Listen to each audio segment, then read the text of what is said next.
Overlord has arrived. Director Julius Avery's mashup of drama at the turning point of World War II and Nazi science experiments straight out of Wolfenstein is finally here, riding a strong wave of critical buzz as it lands in theaters for viewers eager for a little pulpy period horror. How deep do those Nazi experiments go? Let's find out as we dissect the ending of Overlord. Spoilers ahead, obviously. It's a minefield out there.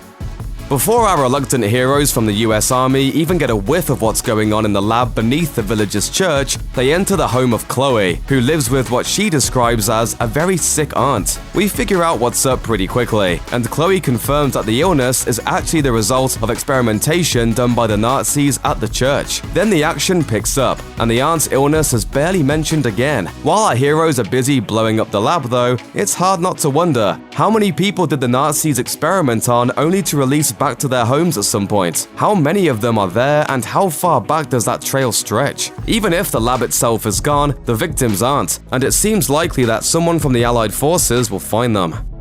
As Boyce and his compatriots dig further into what's really going on beneath the church, they discover that the mysterious experiments are all based on a substance that occurs underground naturally, somehow having the capability to reanimate dead bodies and supercharge live ones if properly refined. What is this? The Nazis haven't perfected the process yet, but the serum clearly has some powerful effects, and they seem to have a constant supply. By the end of the film, the lab is gone, but if the zombie-making tar was there all along, isn't it possible that there's a good deal more of it down there? What's so special about this particular place? If this much progress has been made in this one French village, it's likely that other Nazis are aware of the tar's capabilities, and they're already looking for more elsewhere in Europe, and there may well be more out there. The lab might be destroyed, but the search for the substance that can grant a 1,000-year Reich is definitely not.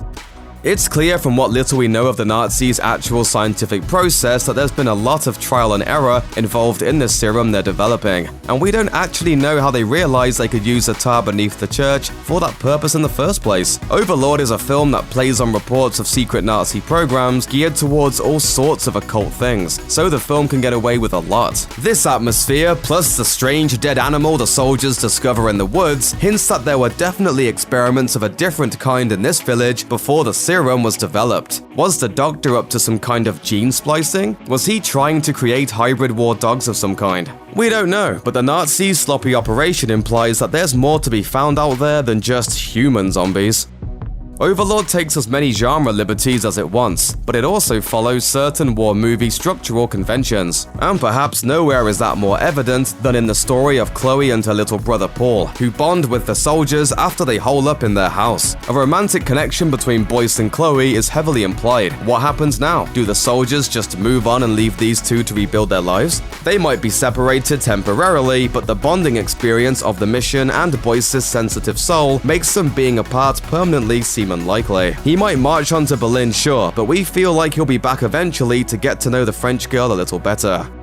At the beginning of Overlord, Ford is the rough, cynical officer who's been through hell and isn't about to go soft for anyone, while Boyce is the innocent young trainee who's terrified of war and once proved himself too sensitive to even kill a mouse. By the end of the film, Ford is dead and Boyce has absorbed many of his lessons. He's capable of killing, thinking on his feet, and winning in a hard fight, even if much of his innocence and compassion have been preserved. We get the sense that Boyce isn't likely to just leave Chloe in the village forever, but what about the rest of his military career? If the film adheres to the same World War II timeline as the real world, then Boyce still has nearly a year of fighting left to do, and then he might be left in Europe to clean up after the Nazis when Germany surrenders. He's had experience with the supernatural now, even if he's not telling anyone about it. Will he just leave that in his past? Or will he be keeping an eye open for other Nazi facilities like the one beneath the church ready to strike as necessary? We're betting on the latter.